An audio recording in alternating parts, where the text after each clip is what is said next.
कि धर्म मतलब कि जीवन को बचाना। ठाकुर जी और बोले कि सबको बचाना, खुद बचना, उसी को तो धर्म समझना।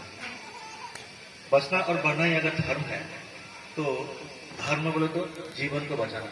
जीवन को बचाने के लिए है जीवन का विधि को पालन करना, राइट? तो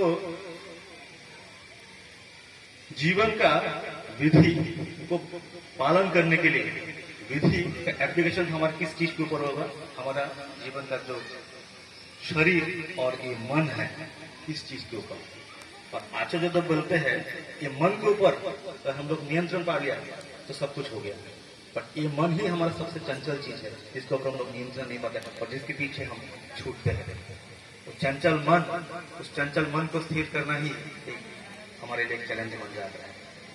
बट वो चंचल मन भी अनचंचल होकर स्थिर हो सकता है जब जीवन में इस मन को अनुसरणीय तो ऐसा कोई मिल जाता है।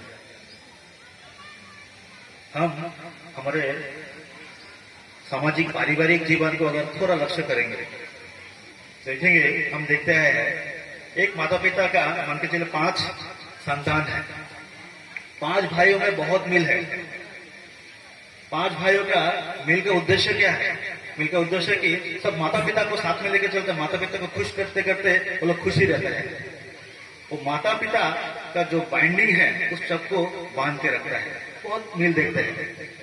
फिर देखते हैं जब पिताजी गुजर जाता है, माता जी गुजर जाता है, वही भाई, पंचों भाई जिसमें बहुत मेल था, धीरे धीरे समय के साथ साथ थोड़ा बहुत डिफरेंसेस आ जाता है, थोड़ा मन मुटाव हो जाता है, एक दूसरे से थोड़ा विच्छिन्न हो जाता है।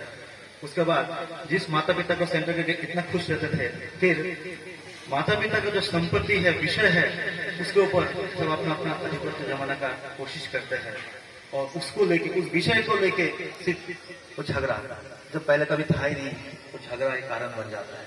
ये हम लोग देखते हैं, ये साधारण जीवन में भी होता है। हम लोग बड़े बड़े समाज का जो उद्योगपति ही रहेगा, उसको खुश करते चलते हम सब कुछ ठीक रहता है, अलाइन रहता है।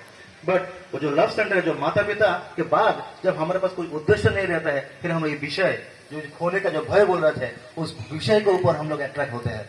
तो यही है अज्ञानता।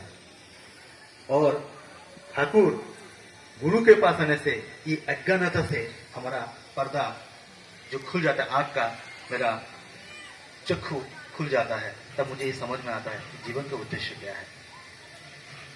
तो ये हम परिवार का बात कर रहे हैं। तो परिवार का 5 भाइयों में जब ऐसा झगड़ा होता है तो पिताजी को जहां पे भी रहते हैं उनको देख के वो तकलीफ होता है। एक परिवार में ये जो समस्या है सामाजिक जीवन में भी एप्लीकेबल है, यही पूरा दुनिया में है। हम प्रतिप्रत्यक्ष में वही है, हम प्रतिप्रत्यक्ष का जब एक उद्देश्य नहीं होता है तो एक दूसरे के साथ एक चीज को लेके हम लोग का मतभेद हो सकता है, एक विषय झगड़ा, मनमुटाव, एक शत्रु भी बन जाते हैं एक दूसरे का। तो देखा जाता है कि एक जो संस्कारी जो परिवार होता है वो क्या होता है, उस चीज में हम लोग देख पाते हैं कि पिता जाने से पहले उस परिवार उसका सुख शांति समृद्धि में आगे और मंगल की ओर पथ पर चले, वो व्यवस्था, वो संस्कार अपने पुत्र के माध्यम में देता है। वो पुत्र के माध्यम में सबसे बड़ा पुत्र जो ज्येष्ठ पुत्र है वो दिखा के देता है, सारे भाइयों को बोलता है कि अपने ज्येष्ठ को लेके चलो, ज्येष्ठ को मान के चलो। ये संस्कार अगर वो माता पिता अगर दे पाया, उसका लाइफ सक्सेसफुल। अगर दे नहीं पाया, वो जितना भी